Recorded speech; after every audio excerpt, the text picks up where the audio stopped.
Hey Chibnall, you do know when I said I wanted Series 13 to be a steamy romance through time and space with Yaz and the Doctor, I wasn't being entirely serious, right?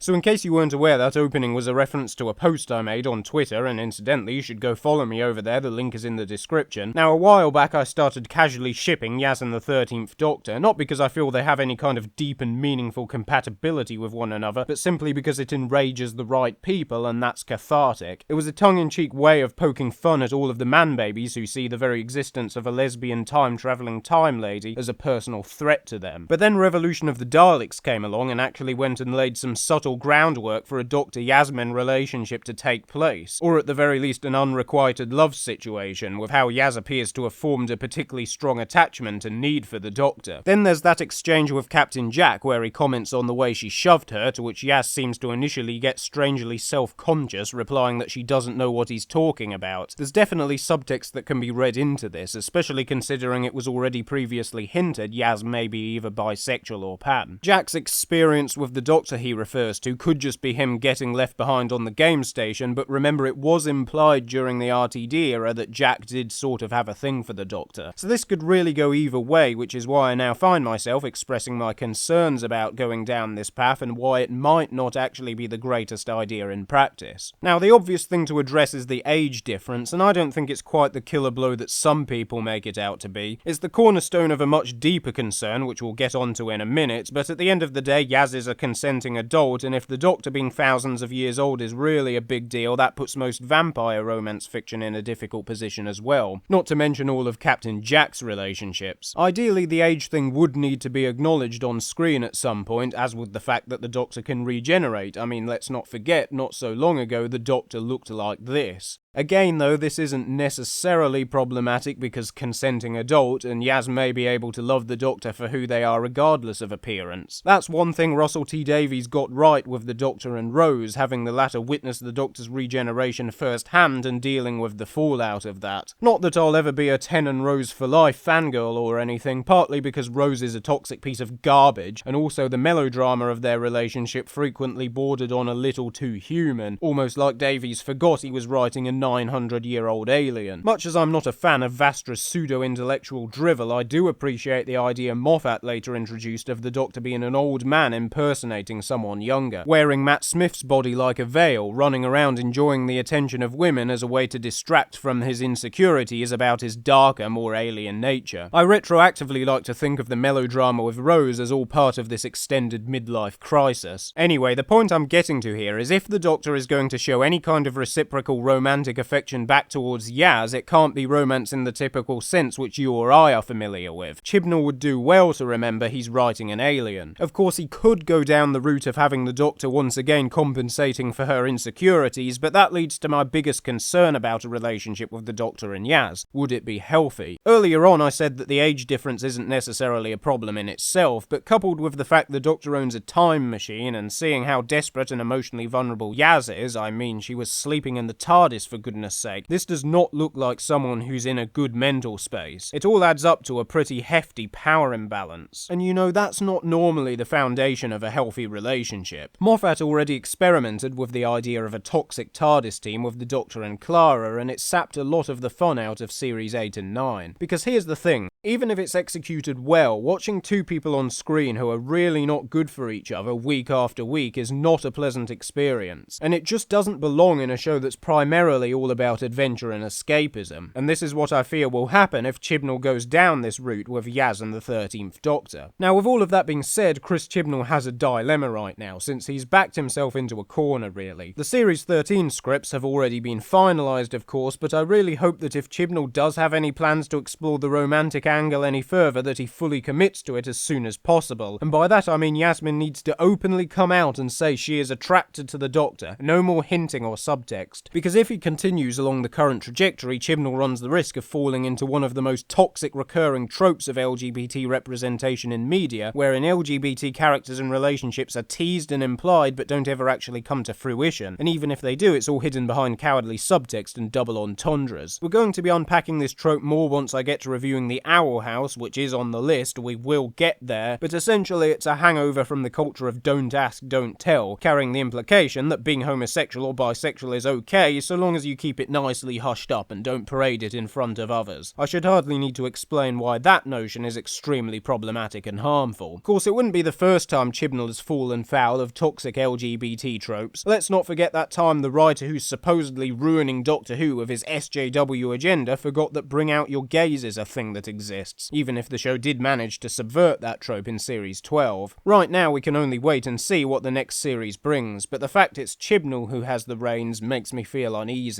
I'm Midnight, and I just lost my train of thought.